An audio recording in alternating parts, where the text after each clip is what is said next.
Hi there, it's Annick, and I'm here at Over and Out with Victoria Zandonella. And Victoria. I wanted to take a little time and actually talk with you because I just went on an epic dual sport ride with you. Woo-hoo. Yeah, so if you could tell a little bit about what you do and how you ended up becoming involved with Over and Out. Sure. I am the leader of an organization called Northeast Dualsport Riders, and we're about 200 people. January of 2013 is when I formed the group, and it's had a successful history of over 200 events so far. And when I heard that Kelly was running Over and Out, I was very excited to understand that all these women are coming together for off-road based riding, as I've been a rider since 10 years old, and it was so hard to get other women into the sport. So I was thrilled to help. So I volunteered my services to run the dual sport rides for the event, and we had 2 great rides today, 75 miles apiece, and some amazing women riders, so very excited. Now, can you explain a little bit what exactly a dual sport ride is? Absolutely. A dual sport ride is really, we're on mostly plated terrain. All the bikes have to be plated, DOT approved, but there is a lot of technical bits, if you will, in the terrain. We had some nice rocky sections, some hills, some twisty sections, some sections where there were steep drop-offs.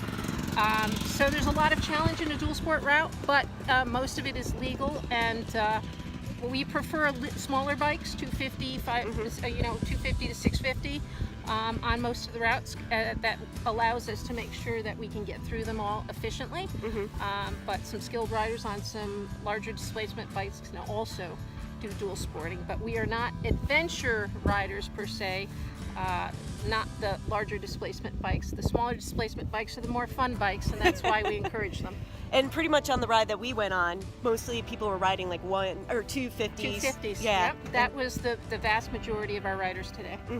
Which we would also say, well, maybe I would say, that they're a little bit more nimble, and they were allowed us to go into some places that maybe the bigger bikes wouldn't be able to. Absolutely, and they're just plain more fun.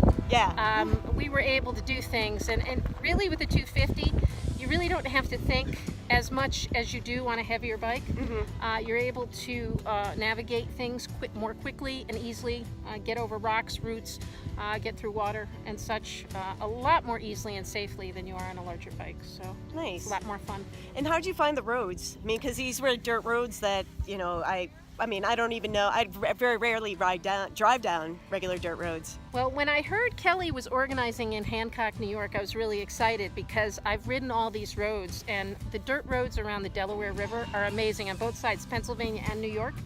So I've ran these roads before with NDR, and I knew this area was chock full of great dual sport riding. So that's how we were able to put this together for Over and Out. Oh, that's wonderful. And how long have you been riding? I've been riding since 10 years old, and now that I'm a card-carrying AARP member, you can do the math. That is awesome. And over the years, you've seen more women obviously get into the sport. Absolutely. Yeah. That's the great thing. When I was growing up, there were probably only 1 or 2 other women that I knew in the sport. Today, about 20% of all dual sport and adventure riders are women. Really? Why do you think that is?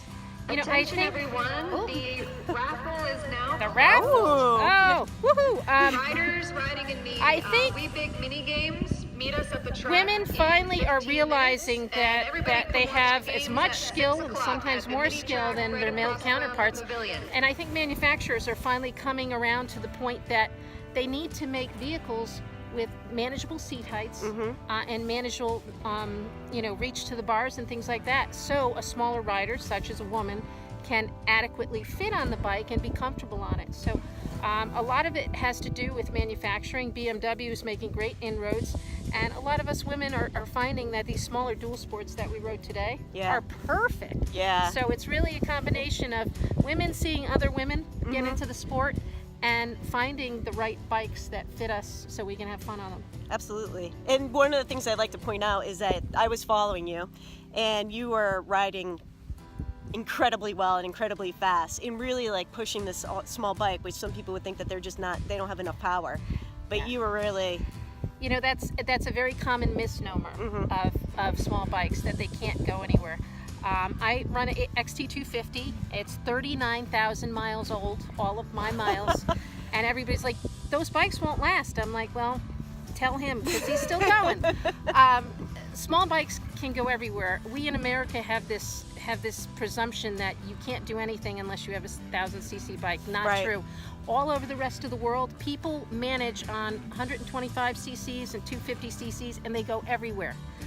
So small bikes are really something I'd like to promote. I'm comfortable. I can ride 400 miles a day on this little machine and not bat an eye. It's my favorite bike. I have 650s at home, but which bike do I keep going to? My little 250. That is awesome. Vic, thanks so much. You are quite welcome. Pleasure riding with you. Same here. It was awesome to ride with you. It really was. Cheers. Take care. Bye-bye.